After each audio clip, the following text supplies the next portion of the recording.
We started 6 weeks ago, and as Claudio said, our idea was to work on the notion of water particularly in Turin. Just to give you a very broad frame of where we started from. So basically our idea was to kind of look at the various layers that exist in the city through our perception of water, its usage, its access, availability, and what we term as excess of water, or what we experience at times. Systems of water in terms of the physical water network that runs through the city and beyond, the hydrogeological character of this entire area, which is the Po Basin, and the linkages with the social ecology of water in the city. We also try to look at certain political expressions around the question of water in Turin and in Italy in general. Through all of this, we basically, our main point of inquiry was to try and understand this concept of value of water and what it means to have a consciousness of it in its most essential sense. And why we became interested in water is, I'm just going to take you back a little bit into our practice of what our work is, where our work is located. Basically 3 essential slides that we're going to show you some of our past works that we've done. This is Sambar salt lake area in Rajasthan in western India. This is an area where one of the largest salt producing lake lies. So there's a lot of salt production that happens here. And we've done some work here in the past. Our experience of water through all these, this sort of work has largely looked at the political and the social dimensions of water, which has been very critical to that particular habitat. A generic term through which we could look at this experience is through the idea of contestation. That's been usually our approach towards water, where water has always been located between 2 opposing forces. So for instance, in this particular area, which is the salt production area as I told you, water is located at a point of tension between access to drinking water and unbridled extraction of the same water for salt production. So there is huge shortage of drinking water in this area because of the salinity levels, but at the same time this water is very important to make salt, in a sense. Using some modest estimates, more than 2 billion liters of groundwater is extracted every year for salt production in this area, most of which is lost to evaporation. The next slide. This is an area in Sikkim, in northeast of India, where there are 30 dams that are coming up in an area of 7,096 square kilometers. Basically, the attempt here is to tap the economic potential of rivers, which comes in direct conflict with the Himalayan biodiversity that exists in this area. It's a biodiversity hotspot in India, where you find one of the biggest biosphere reserve called Kanchenjunga lies in this area, where you have several endangered species, like the Himalayan snow leopard and the red panda. You find that in this area, but here water comes in tension with this idea of economic potential of it and what is the biodiversity element.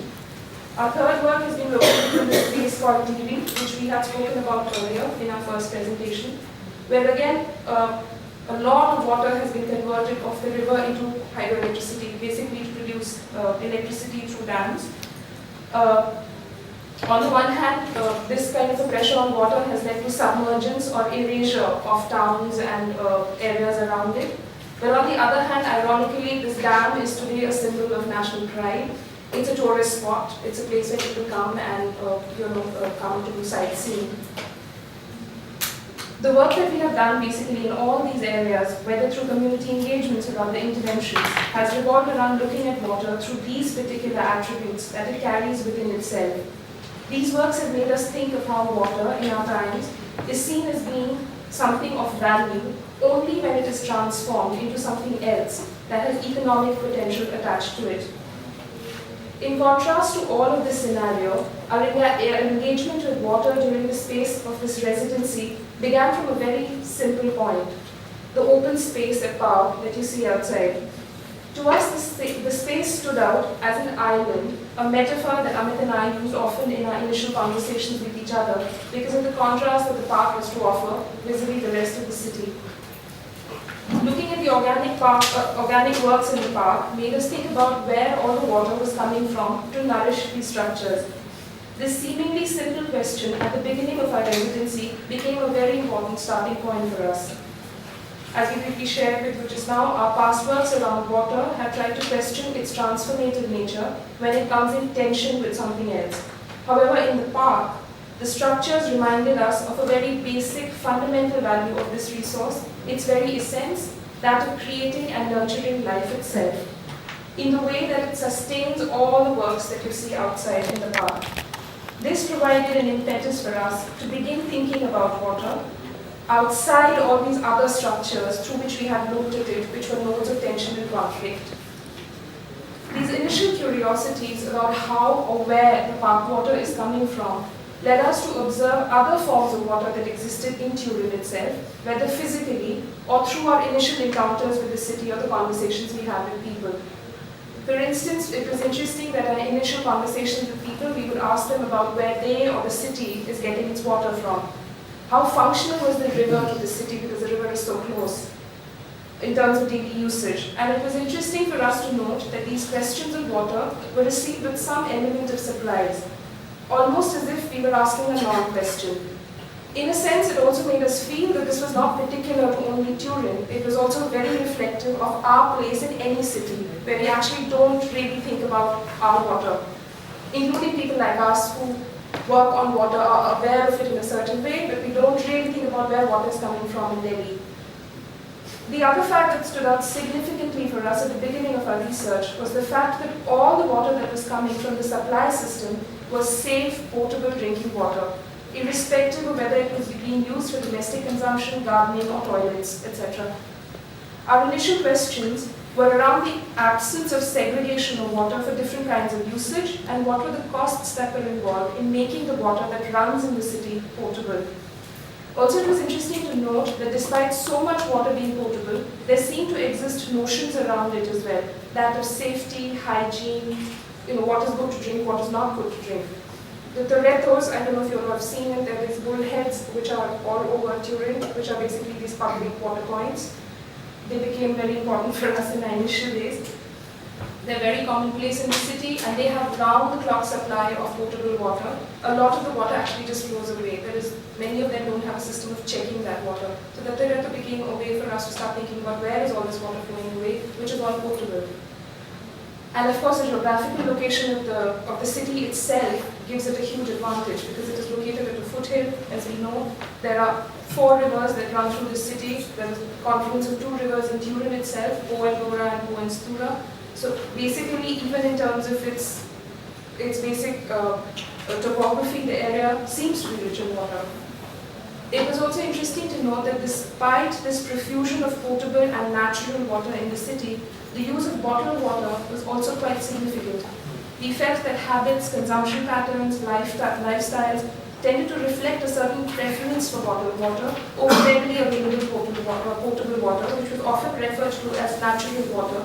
This was a term which also became very interesting for us, because every time we would ask people for water, they would ask you whether you wanted natural water or what is the other kind of water you wanted, which made us think about the term natural water in a certain way. Another way in which we observed the relationship of the city with its water was through actually the life around the river Po, especially the Parco Valentino area. There's a very active social life in this area, which is facilitated by the presence of the river, the water, so to speak. There are people who canoe on the river, or it's a space of leisure. There are lots of people who hang around there, run there, doing the exercises. Also, very interestingly, it's a space where this annual fireworks that happen in Turin in the month of June, the river is used as a backdrop for that.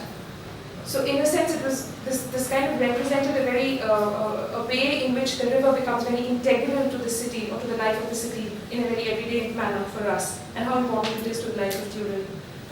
In a way, all these observations and initial impressions pointed to a certain level of access of water to the city. The idea began to grow in our heads as to how many cities or urban spaces are essentially designed, both structurally and systemically, to provide water, at least notionally, any city. And perhaps this easy access to water in every form, be it in the domestic sphere or for industrial use, or the way water is aesthetized in cities in terms of the fountains or springs that you see even in Turin or even in Delhi, invisibilizes its very essence, perhaps. The fact that there is water around us in abundance, in various forms, perhaps in our urban experience makes us take it for granted. In the context of Turin, we began to think about how there was access to the water in the city, both in public and domestic spaces. What was the story behind it? Was there always an easy access to so much water in its various forms that the city had over a period of time? It was interesting for us to record the role of the water of the city, the role that the water in the city played at different points in time.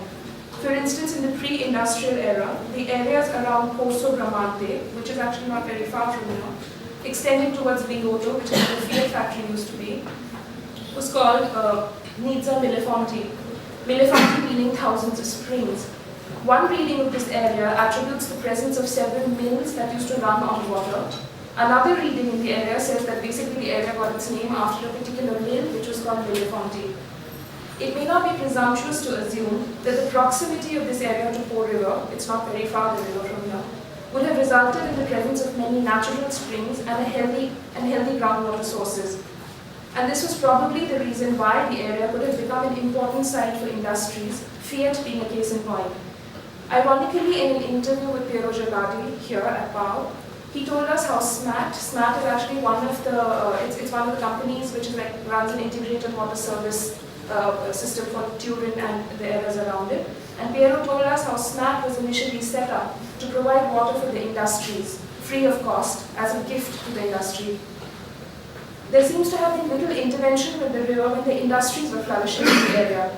Perhaps the most important driver at that point in time was to create an access of water for the industries rather than anything else. This, however, is completely speculative on our part. We haven't had the opportunity to look at it historically, but we are speculating that this must have been the case. Also because subsequently we were told certain things which reflect towards this assumption. These are conversations we've had with various people. For instance, a SMAT official, an official who works in SMAT, and another person we went to meet some people at the urban center in Turin, who basically told us that the two major interventions or significant interventions that began in the city of Turin around its water, and the other intervention was the urban redesign that was thought of, keeping the river and the green areas in the center. It was interesting to note that both these interventions of rethinking or intervening with water to make it more accessible to people in a way were thought of only once the industries had begun to collapse. A representative of the urban center spoke to us about how post-industries there was a black hole in the landscape and there was a need to rethink urban spaces anew. The river, which was earlier primarily used for industrial purposes, also then begins to have a new purpose. The ideas of creating roads or bridges across the river to join landscapes, which were earlier landscapes which are industrial and non-industrial, become very key to this urban redesign. The area, the river and the area around it are basically now meant to be interactive with the public. As the urban center guys told us, to give a chance to the people to interact with the river and the green space. That becomes the center of the new urban design in a way. But it was interesting to note that in its various phases across time, when a city begins to invent or reinvent itself, its water plays a primary role in this in terms of the function that it serves it at that point in time. Thus, when Turin begins to reimagine itself in the post-industrial era, its water, the access to it in its various avatars, becomes crucial to the regeneration of a new life or a new way of living in the most agriculturally productive areas in Italy, as well as one of the most favored sites for industry. The abundance of water in the area in a way allowed for both these activities to flourish in the region. And to understand that a little better, we visited one environmental consultancy agency which is called Goldar, who gave us a kind of a hydrological picture of the water in this area, which